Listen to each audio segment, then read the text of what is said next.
Good afternoon, everyone, and welcome to event 12 of Insight 2020. This is our festival of analytics across health and care, and sharing insights and findings from work that we've done and new ideas in relation to analytics and the future of analytics in health and care. Today we've got Abby Mulla and Paul Mason talking to you about some work that they've been doing on qualitative insights from COVID-19 and the changes to how we work. So yeah, they'll be taking you through their presentation. Before they start, we've got a few bits of housekeeping. So that's just to say, please keep your microphone muted during the session. If you do want to ask any questions, we will have a slot for questions at the end of the presentation.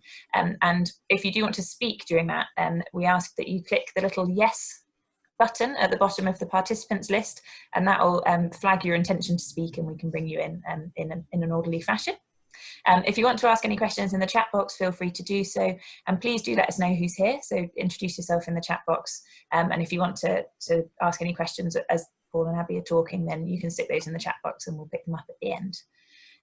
We are recording today's session, so that's so that we can share these afterwards, so just be mindful of that. You're welcome to put your camera on, but if you feel uncomfortable being recorded in doing so, just to be mindful of that. And if you'd like to tweet, please do at us at strategy_unit and use the hashtag Insight2020. We've got loads more coming up this week, so before I let Paul and Abby get into what they want to talk about, I'm just going to plug a few of the remaining events if you want to join in anything else. So tomorrow morning we've got Gareth Wrench talking about the future of analytics. So that's going to be a look at actually how analytics is changing and what advances in technology and the availability of data might mean for health and care.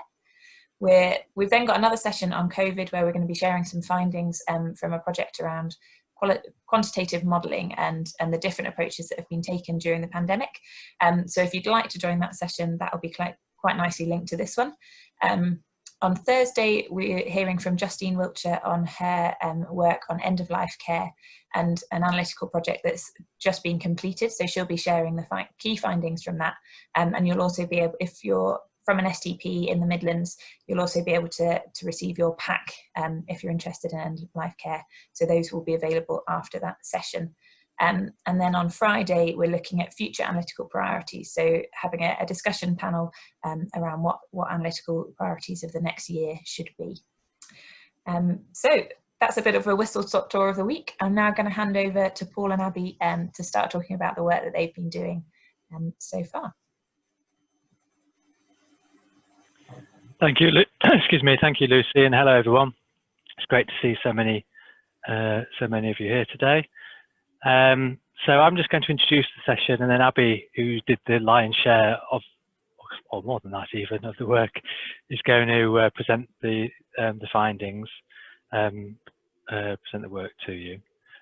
Just by way of introduction, if I can flick between my two screens, I was going to give you a quick outline of the work. Apologies if the dog starts barking. So these are findings from a large program of qualitative work that we undertook with a STP, exploring a whole range of perspectives on the response to the COVID pandemic wave 1, I think we can legitimately say now.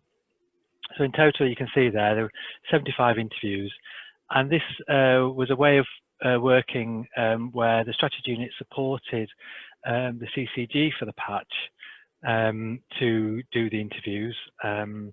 So we provided a range of training sessions, and then we had regular reflective learning sessions where we were both reflecting on the sort of practical side of the interviews, how they were going, but then also on the themes that were coming out for two purposes. One was to think about what that meant for the interviews as they were ongoing, issues that were emerging and following those and so on, but also to provide rapid cycle reporting. So you can see there we had participants from primary, secondary, community, residential, social care, and the commissioning organisations themselves. The strategy unit did some interviews with stakeholders at a more senior level. We talked to people from both cancer and mental health services, and we did some work with Healthwatch and drew on some work that they were already doing with the patient and public.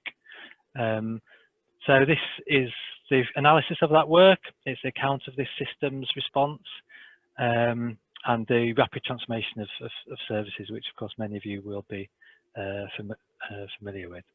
We are,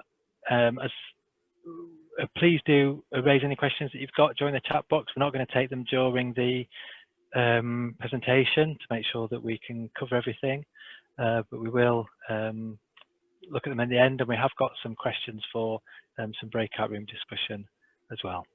So with that, I'm going to hand over to Abby. Thanks, Paul, and welcome everybody. Thank you for joining us today. So I'm going to go through the findings from the work that Paul has just outlined. I'm going to concentrate on the cross-cutting themes. So we've written this piece of work up. It's a 100-page document with all the detail in it, but what we pulled out for the STP is the cross-cutting themes and the recommendations that go with it. So that's what we're going to talk through. Next slide, please, Paul. So the first recommendation is around the patient need and demand, and this was on the basis of how need and demand change as a response to the first wave of the pandemic. In this STP, the peak of the first wave was lower than what they expected. And of course, there's a lot of analysis going on to see why that might be. There's some indication already of what happened.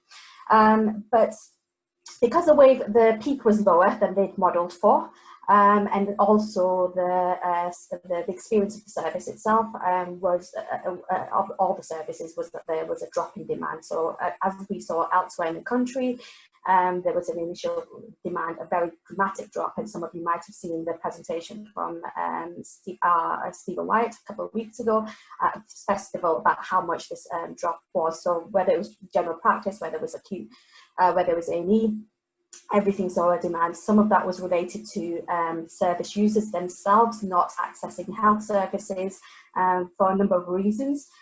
Professionals expected this to be due to patients worrying about whether they would catch the virus, and also being a burden on the NHS. And our patient accounts and the Healthwatch surveys kind of confirmed this finding, that this was the reason why patients stayed away from health services.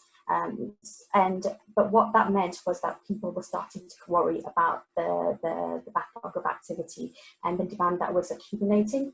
And the backlog of activity was noticed by general practitioners very early on. So we did as Paul outlined, we did a number of different sectors that we interviewed, and some of them got going quite fast. So the general primary care and the second and community care interviews were done in almost started at the end of April through to June, while some of the acute ones and system level interviews occurred a little bit later on. And what people were already starting to worry about was the backlog of activity and the future demand that was going to accumulate as a result of that. And as we all know, some of that by the end of the first wave, people knew exactly what that meant. It meant that there were probably more mental health issues that were associated with people experiencing lockdown, and there was also issues with long COVID as well. So there was some challenges that people needed to look at, kind of rehabilitation needs as well. So in in terms of the first recommendation, what we suggested to the system is that it plans, it takes on board what's occurred both as a result of lockdown and as a result of the pandemic, and clinically appropriate pathways delivered by a multidisciplinary treatment team, and we'll talk a little bit more about that in a bit. All of those things play into the redesign of pathways that are going to be required as the pandemic moves on. Next slide, please. What we also found in this particular system is that collaborative working really, really strengthened, and people, did whatever they needed to do to deliver patient-centered care. So there was a lot of evidence around joint working across the organisational boundaries, there was just much more trust in the system itself, and all of that was conducive to integrated system working for patient benefit. It started from the top, so system leaders allowed for that empowerment. And basically said, you know, there is no organisational boundaries. Joint task and finish groups were set up across organisational boundaries that facilitated them, allowed them to do that. And then when it came to professional involvement, so even clinical teams, so primary care working with hospital consultants, we saw evidence of this becoming more remote, more accessible, and the way of working, people describe that to be revolutionary. So there was a lot of positivity around the way that professionals were allowed to work to respond to the pandemic. But what it did do is it identified where things were being duplicated, and there were some problematic interfaces. So, but this was not everybody's experience. So some community nurses might have had a challenge with working with certain GPs, but overall, the kind of the positivity held on. So there's just something about, there are issues, but actually those were independent issues, and that shouldn't be, and that those should be tackled separately. I think what professionals were asking for was, can we carry on doing working in this way, and for the system to allow that to continue post in the next wave of the pandemic and post-pandemic as well. Next slide.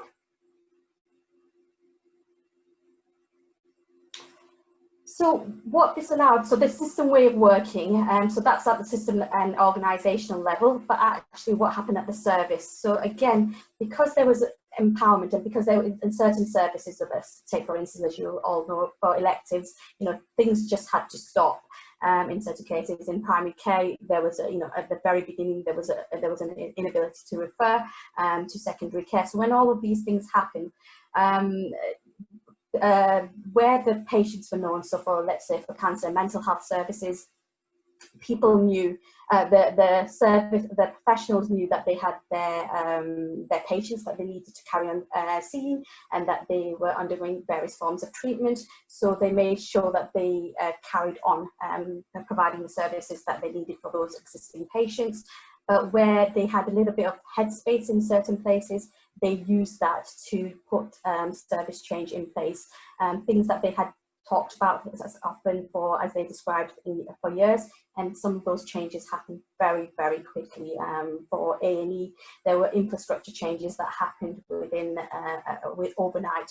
So there's lots of examples where professionals were able to tell us how much they changed, what they changed very, very quickly.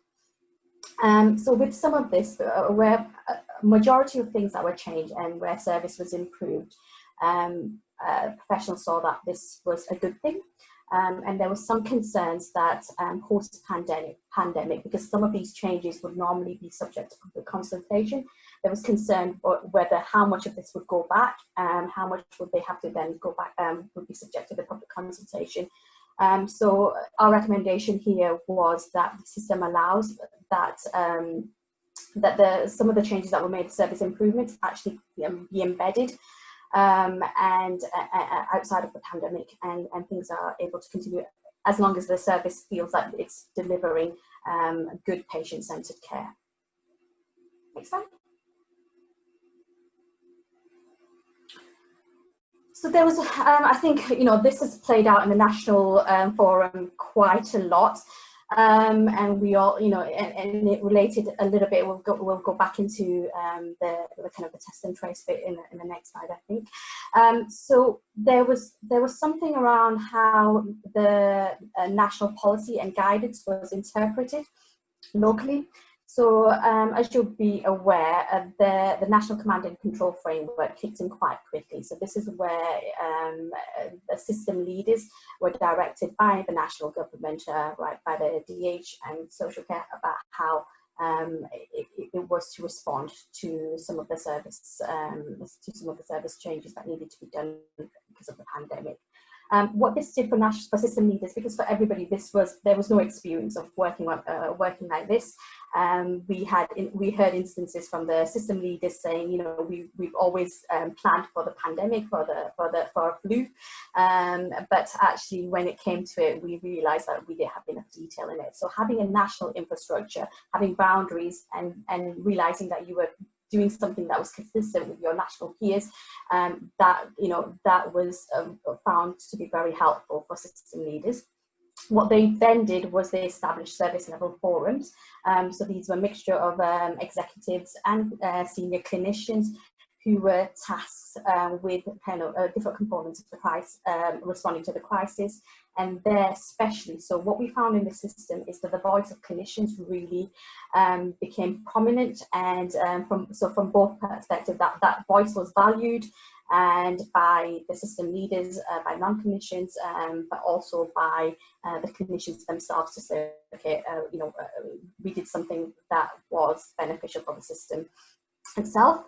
But there were instances of where the national direction put some pressures on some particular aspects of the system, and notable of these was the care home policy. So when lockdown was about to happen, when there was rapid discharge of patients from hospitals, they were then asked to, where social care or community provision or home provision was unavailable, they were then discharged to the care homes. Now care homes then had to, it was quite difficult for care homes to take on some of these patients without knowing that they'd been discharged on, they'd been tested on discharge. So there was some huge and difficult pressures that were placed on care homes, but that was a national direction. And then with certain sectors not seeing patients face to face, it put additional pressure on those services which did not have that direction. So for example, GPs in the system limited their face-to-face appointments. They set up a different way of a different service model to respond to the primary care needs. But one of those was that they stopped home visits. So community nurses and social care took on some of those face-to-face visits, and sometimes there was lack of appropriate PPE, and that then impacted on how that sector saw the way that it was responding to the crisis. So yeah, the recommendation here was around how, and we know that that's now going to be the policy in the second wave, of how there's more local sensitivity and tailoring of national guidance. So taking in the local context and the staff, the workforce issues that are at play locally. Next slide. So I think this is one of the main findings, and sometimes reviewing and working on this project, this is the thing that really struck me about how the workforce responded to the crisis. Initially, there was, as you can imagine, there was huge fear around the virus, catching it for themselves, and how could they deliver the care that they wanted to deliver. But anxiety for themselves, for their personal circumstances, for their colleagues. So there was quite a lot of fear, anxiety that people described of having faced in the early instances. But as that usually gave way to very high morale and very a lot of team spirit in terms of how people responded to the crisis. And the emotional investment that they individually had and sometimes they did compromise their own well-being. Sometimes social care staff talked about how when their service users were agitated with them having face masks on, whether sometimes they would remove them just to be able to interact with the service users. So there's all sorts of different aspects of that came about. But then the other thing that was clear, that there was quite some fatigue, and some of these interviews, when these interviews finished, we were, it was at the end of the first phase, and we were in this kind of a little bit of a lull period where we thought, you know, maybe it's gone, it's not going to come back. But people were starting to worry about the future waves and what did that mean? We're exhausted. How do we do the same again? What does it mean for our patients? So there's some aspect of that. So what really struck us is that and mental health services were the first to recognise this, and were already started for their own staff to think about what mental health and wellbeing support that they were going to need. So our recommendation here is that it's not just for a specific cohort of the NHS workforce or health and care workforce. It should be offered throughout the system. Next slide. Okay, so this is a little bit around the local infrastructure and test and trace and being able to locally do things which the system has capacity and capability to do so. So some of it is around the information we found through our public and patient data collection, that the public actually found it quite difficult to access information and the right information, relevant information. And of course, this will probably be, you know, a sign of something that's national. But actually, there's something about local communication to ensure that the tailoring of communication is relevant to that population and its subgroups. And then professionally, the access to tests. So of course, there were different national rules around this. But some of the hospitals, some of the settings actually had the capacity and the capability to be able to do things like the testing, the PCR testing of its patients and its staff. And so there was a call, and of course this was before the announcements yesterday, so there was a call for, can we do this independently, can we just, because we know we can do this. So there was, so I think, thankfully, that has been heeded by all the local local councils, local MPs asking for this. So that's should be okay in this instance, hopefully. Next slide. There was a lot of differences in terms of access to what was deemed clinically appropriate PPE. In the early stages, especially because we did the primary care interviews first, there was lots of differences in how primary care accessed their PPE. And now the support from the commissioners was very high in terms of being able to allow people to work from home and change ways of working. So that was true. But when it came to PPE itself, there were differences in how people sourced it, and how people used it, and then of course, as I already mentioned, the national direction around how PPE was offered. So some GPs, some practices sourced their own, and that was using their professional personal networks to be able to do that. There was also instances of where PPE that was provided was deemed to be insufficient or inappropriate for their use. So there's instance of urgent care services where actually they felt that the PPE that was the nationally kind of mandated, this level of PPE is appropriate for you, was not seen by them to be appropriate. So there was some tension around that. What was interesting is that people associated the value of their service on the PPE that was given to them. So there was almost, it was quite tragic, but people felt that that there was almost PPE envy. So so-and-so service gets this PPE, but we don't have access to that, but we still have to go and see patients. So there was aspects of that. And of course, from the in some professional settings, and where people were confident that this service user, this patient, did not have COVID, having to wear that mask really affected their ability to deliver what they felt to be a patient-centered care. So of course, when it comes to safety, our recommendation here was that it should be equitable, and it is the responsibility of the system to provide that PPE. And then when there are concerns, they they do need to be addressed quite quickly. Next slide. Okay, this is the last slide in terms of the findings.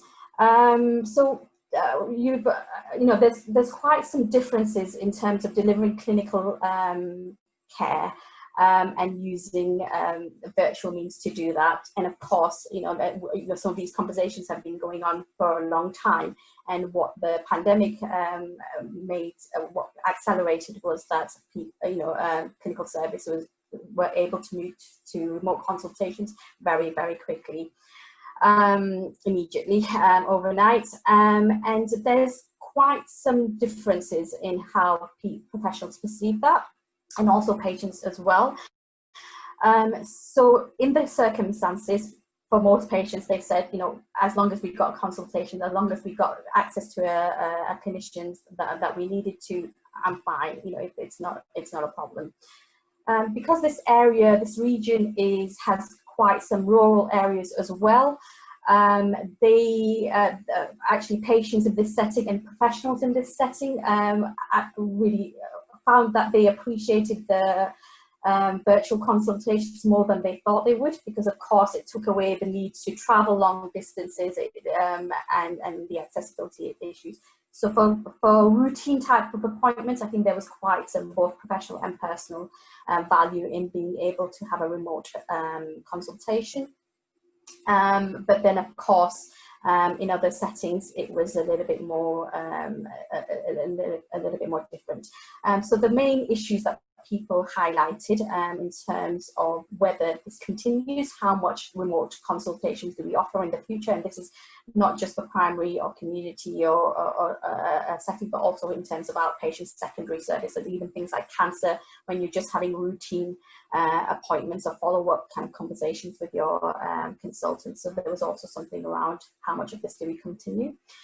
So just to bear in mind that most professionals felt that it was around, does a remote consultation provide efficiency?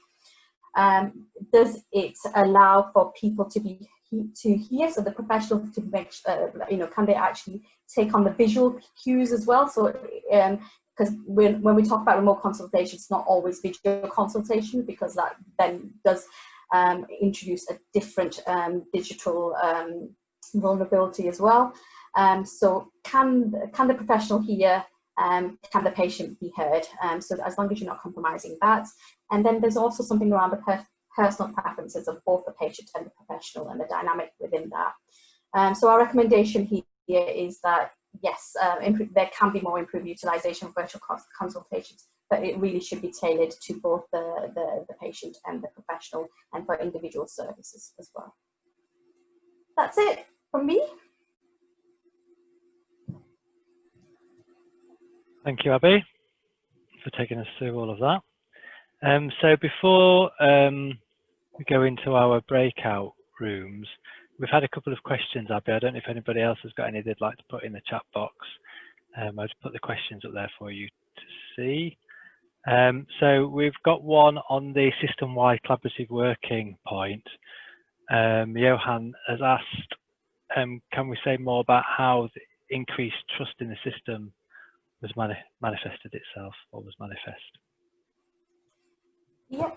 So so there's a good description by one of the system leaders, where they were saying that usually they would have they were always aware of each other's problems in terms of the organizational issues that they were having in the system, but actually how it manifested in itself in terms of whilst previously they would already be aware of it, now the conversation had moved on to say, okay, you've got this problem, how do we each individually help to resolve that problem? So it's seeing the patient pathway, or it's seeing the system work as a system rather than individual organizations. So there was from that level as well. And then what they did then is that they filtered that down. So organizational leads as system leaders, what they then did is filter that down to their next level. So the senior managers or the other executives of the organisations. They were able to then put them as the task and finish groups that I mentioned, or different clinical forums. So they helped them out. So they accelerated. They allowed clinicians to take the lead, because ultimately they realised that some of the decision making that needs to be made was clinical. So just empowered and allowed for that to happen as well.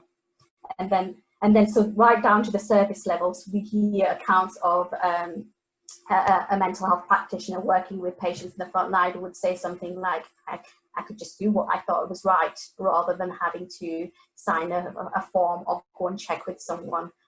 So it was across the system, we saw that level. I think it's fair to say that the increased collaboration was because people had to put to one side some of the more historical boundaries or so on that they'd been between people, meant that they developed a shared trust that sort of exists post-crisis. Thank you. And then we have another question from Samantha, who has said, can we say a bit more on how national guidance could be tailored for local areas? Okay, so this might be a question for a response for kind of commissioners and things. So what we effectively did is kind of highlight what the challenges are and the ways of working. In terms of tailoring, so I guess what we would do in terms of the strategy unit is just understand, so what a piece of work like this is really kind of gets to the kind of foundations of what the issues might be or where the issues might emerge, and try and say, okay, what is because the response would always be a local one.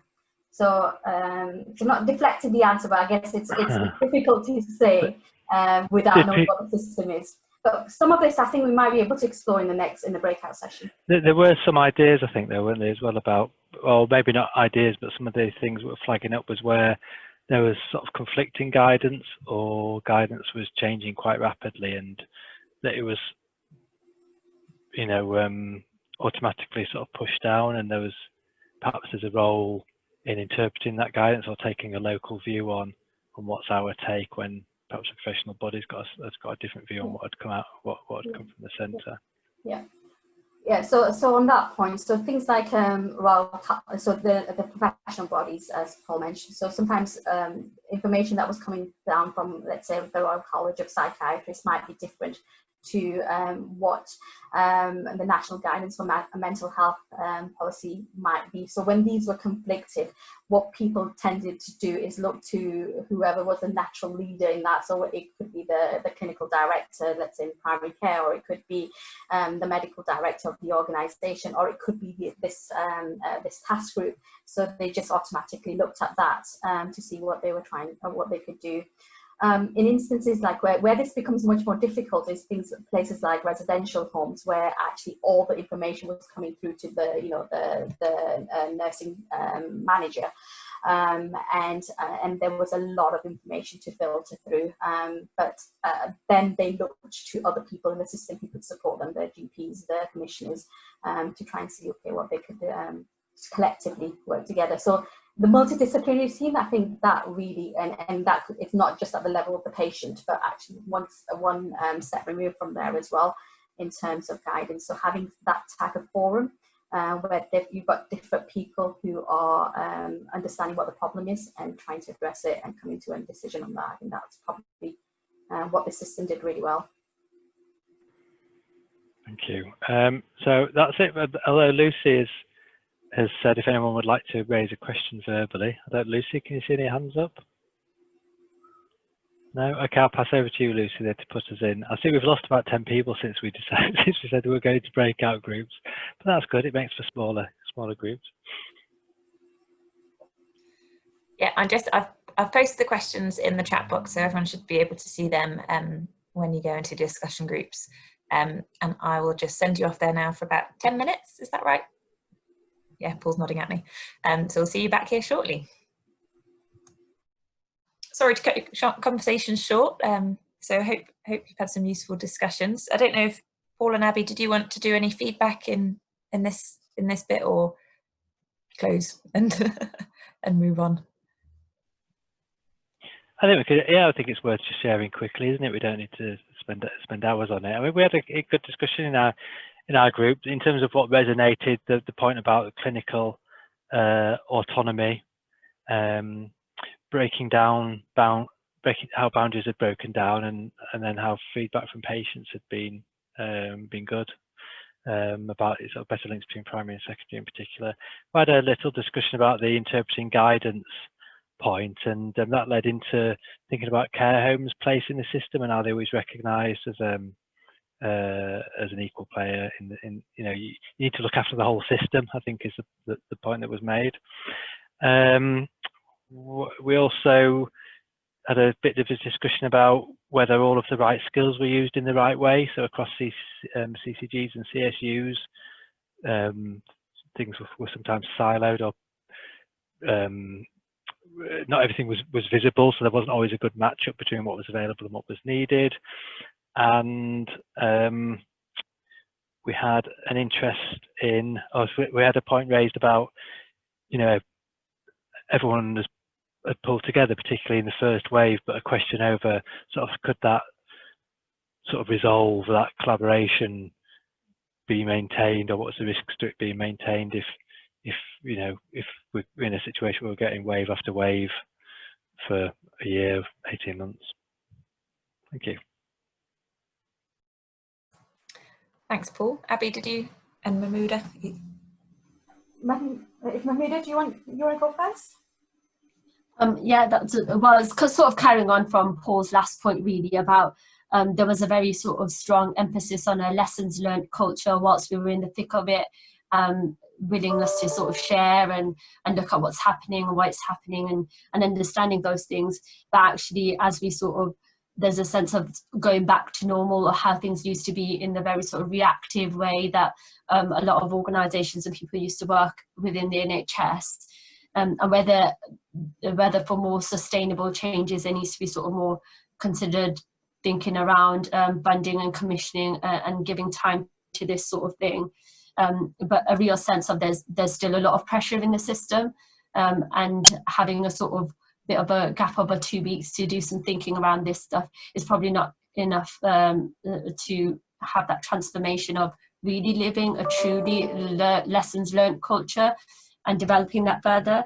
And then something about the sort of aspects of, yes, we're sharing data and things like that, but that sense of corporate sensibility and cautiousness around data, and how people actually understand that in the patient and public space, and whether they've got the sort of education skills and things like that to interpret some of that thinking.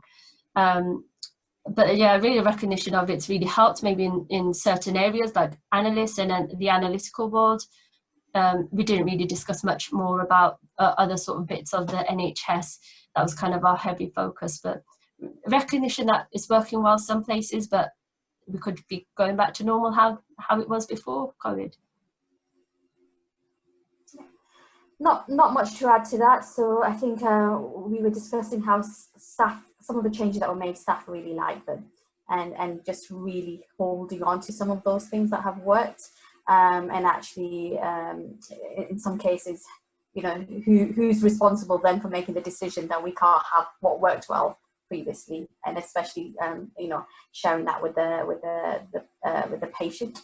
And when it came to working as multidisciplinary teams for things like continuing healthcare, how well that worked. So it's about holding on to the good things. That's all for me. Great. Thank you very much, everybody. This is a final call out. If anyone's got any other questions for Abby or Paul or Mahmouda on the work that they've been up to, or any kind of future work that they might be doing, feel free to ask those now. If not, thank you very much for coming. I'm just going to post a link, so if you want to watch any recordings of other sessions, you can find them all via the Decision Support Centre website, and this one will be up there shortly. Bear with me because I was sort of rushing to find that. That gives you some thinking time. And if anybody wants to get in touch with us directly, I think our contact details on the website, aren't they, Lucy? Yes, I think so. Lucy, do you mind if I just ask a question? Sorry. Yes, please do. Just from the researchers, what was there anything that really struck them as unusual in the through the interview process? If it was a particular area of service delivery or a particular type of clinician, just wondering if anything struck you as, if there was anything particularly striking from the interviews you carried out.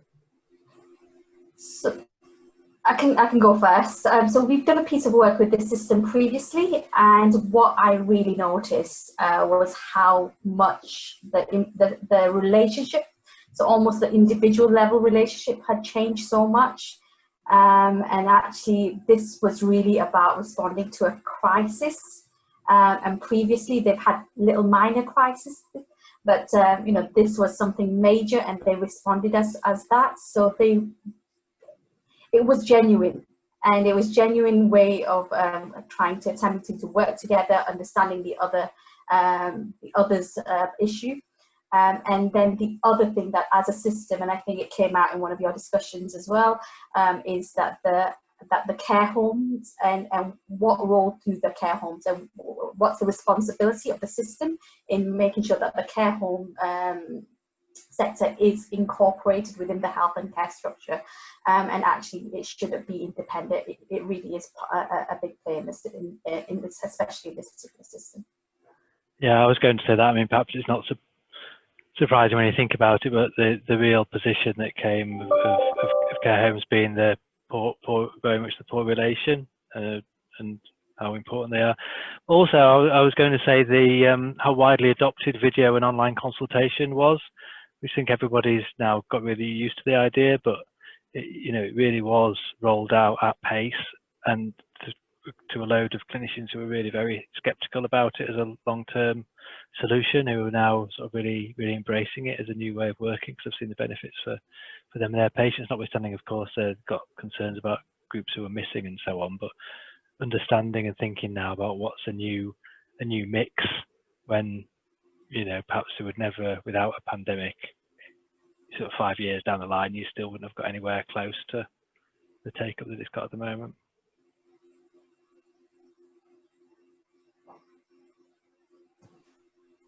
And that's it. Does that answer your question, Johan? And has anyone got any final questions to ask? Otherwise, we'll say goodbye. I'd like to thank Abby and Paul for their presentation today, and thank you all for coming.